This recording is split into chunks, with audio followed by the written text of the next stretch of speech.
They try baking the cake one more time, this time adding the perfect amount of baking soda. The cake looks just like Dad's chocolate surprise cake. Hooray! But when Ada tries it, she notices it's crunchy. Wait a second. Dad's cake isn't usually this crunchy. Oh no! Cries Ada. The sprinkles are supposed to be on the outside of the cake, not on the inside. This is a disaster. Ada apologizes to her mom for failing. We didn't make Dad's chocolate surprise cake. Maybe not, says Mom, but you made your chocolate surprise cake with some surprise sprinkles inside. Sounds like a happy accident to me.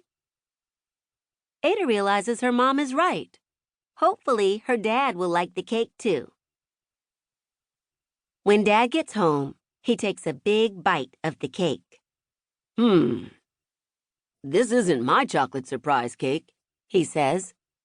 Ada starts to frown, but then Dad adds, It's better. The crunchy sprinkles inside the cake are genius. Ada's frown flips upside down. I'm glad you like it, she says. I also added a secret ingredient. Love. 12 Angry Birds. It's hot, hot, hot today. Ada, Iggy, and Rosie are trying to cool off in the pool when suddenly a bunch of birds start chirping loudly by the water feeder. The kids take a closer look and notice the birds look angry. But why would all these cute birdies be angry? Asks Rosie. Here's a clue, says Ada. The water feeder is empty. They must be angry because they're thirsty. Ada calls her mom outside so she can observe the birds. Wow, Mom says. I don't think I've ever seen this many bickering birdies. She counts them. There are 12 angry birds. Mom doesn't understand why the water feeder is empty, though. Arthur filled it last night. Ada ponders this. There has to be an explanation. Just then, Mushu jumps up to the water feeder. Oh no! Ada gasps. Did Mushu drink all the water that was meant for the birdies? Mom picks up the kitty. Mushu, you know what I said I'd do if you drank water from the feeder again. She carries Mushu into the house. Wait, what is she going to do to Mushu? Ada asks, worried. Oh no! Mom is going to give Mushu away. They need to prove that Mushu is innocent, so Mom will let the kitty stay.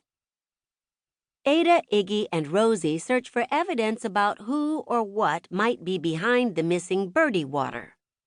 They find an empty water bowl, a paw print in the grass, and a fur ball.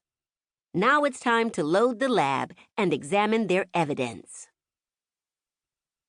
But the evidence all points to Mushu.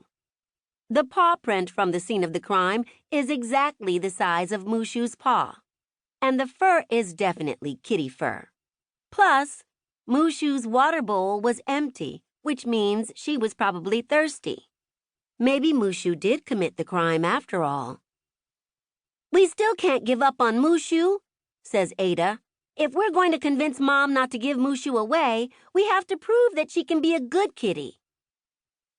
The kids decide to hold a court case in the living room to defend the kitty. Ada calls Mushu to the stand while Mom acts as the judge. Mushu, isn't it true that while you've never been professionally trained, you can be very well behaved? Asks Ada.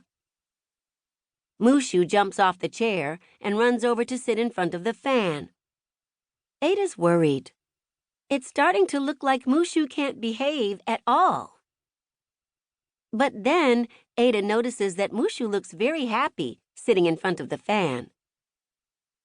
Wait, Mushu isn't a badly behaved kitty. She's just trying to cool off, Ada exclaims. Makes